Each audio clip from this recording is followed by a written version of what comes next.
So the storyline goes that the party members kind of met. Um, Michelle Valkin, our resident Tremere, went and picked up a. Um,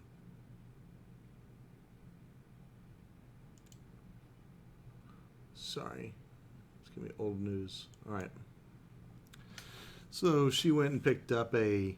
Um, went to the local bookstore, the Chant, um, which was the new Tremere Chantry for people of House Karna because the house has been separated from House Tremere in the city. The city's local Tremere residents decided that Karna was not worthy of being represented and kicked any members out and demanded their fealty. So they continued to argue. She went to help and apply for membership, in which involved quite a sufficient amount of blood, so she could get her entry to the club, entry to the house, um, making her immune to the wards. The other members, we had Waylon Cash, who went and grabbed some cow blood to feed and make himself have a supply for later. And he purchased quite a bit of it. What he will probably find out is, of course, cow's blood is not as sustainable for vampires, even if they're farmers, which is the vegan term for them. And so he's going to have to consume more and more to get blood points. And straight off the tap's probably going to be better for him. Being Gabriel, he's probably not going to have that much difficulty hunting, especially with him being the only farmer of the group.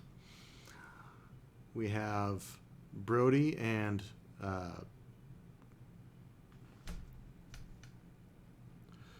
Brody and 1 minute here. Yeah, we have Brody and Jack Harris, both of Ventru, who chose to stay in the club for a bit. They were accosted by an individual whose name was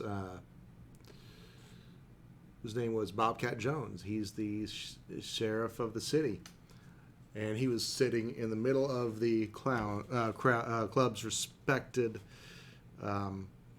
service members section of the town. Pardon me, of the bar. There's 3 dedicated stools that are dedicated to it, and he chose to sit in them, despite the fact that he was obviously not in the guard or anything like that to date. Although in the past, it could be a different story. Brody, of course, realizing that this was no ordinary guest that was being offensive in his club, took it with cool. Kind of said, "What's going on?" And the member Bobcat Jones kind of looked at him and said, "Hey, you know what? I'm going to tell you I'm hunting your city, or I'm hunting your part of the city. I'm giving you the option that you can hunt it yourself, or you can let me do it, and I'll go ahead and take care of it. Either way, it's going to be done.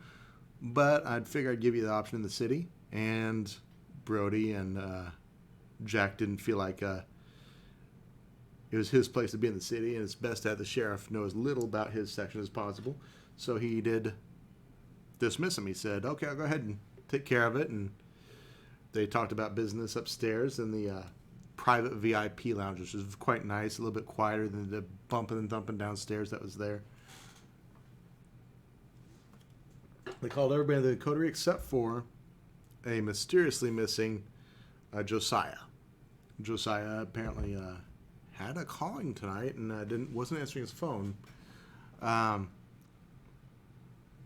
Interestingly enough, he went out to the docks where he had received a message to meet somebody, and he met a individual who was hunkered over with a chum bucket, and he was throwing bits of bits of something in the water, and sharks were there eating it up.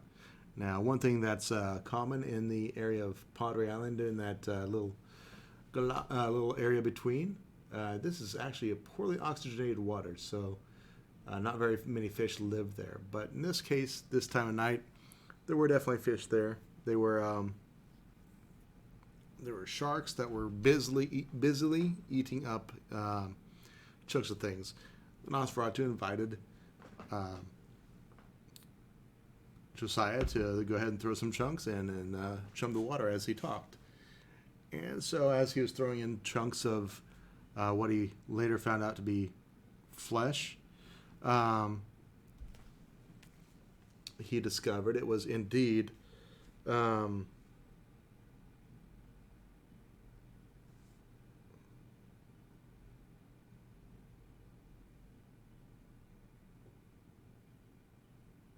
sorry, I received a message.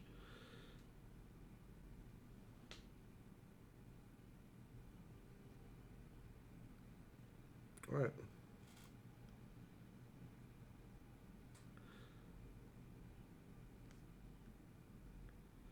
So I do apologize.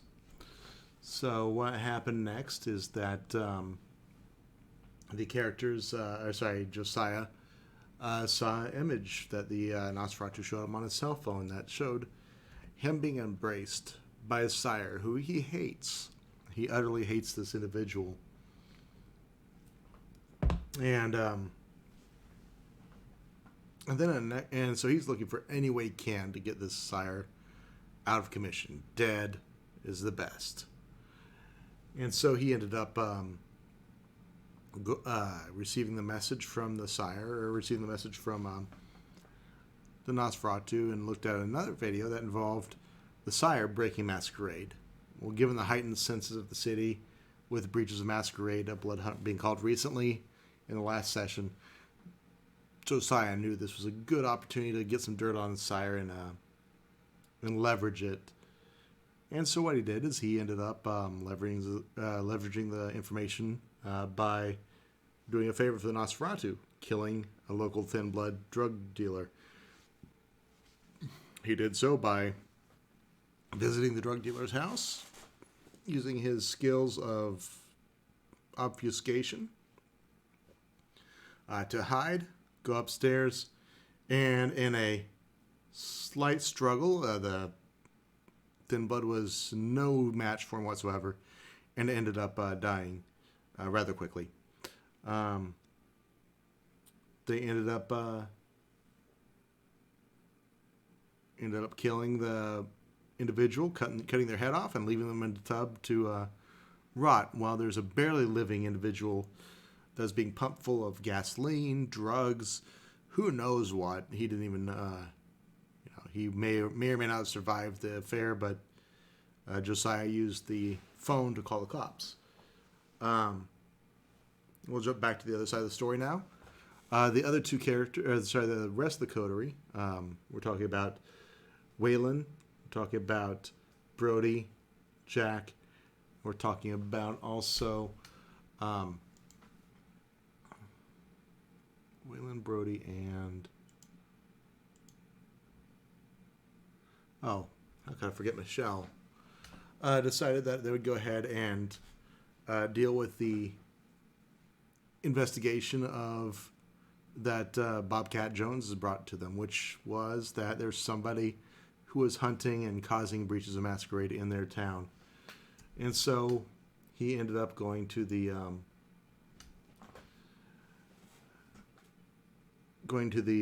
club, telling them the information as a group. They ended up leaving and going to the scene of the crime to try to locate it. In locating the scene of the crime, they found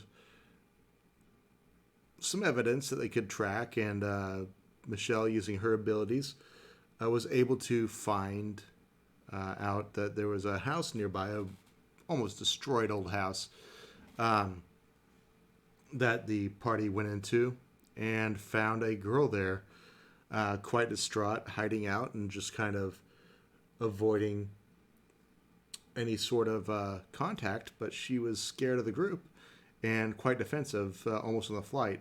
Michelle talked her down and prevented the guys from going overboard on them.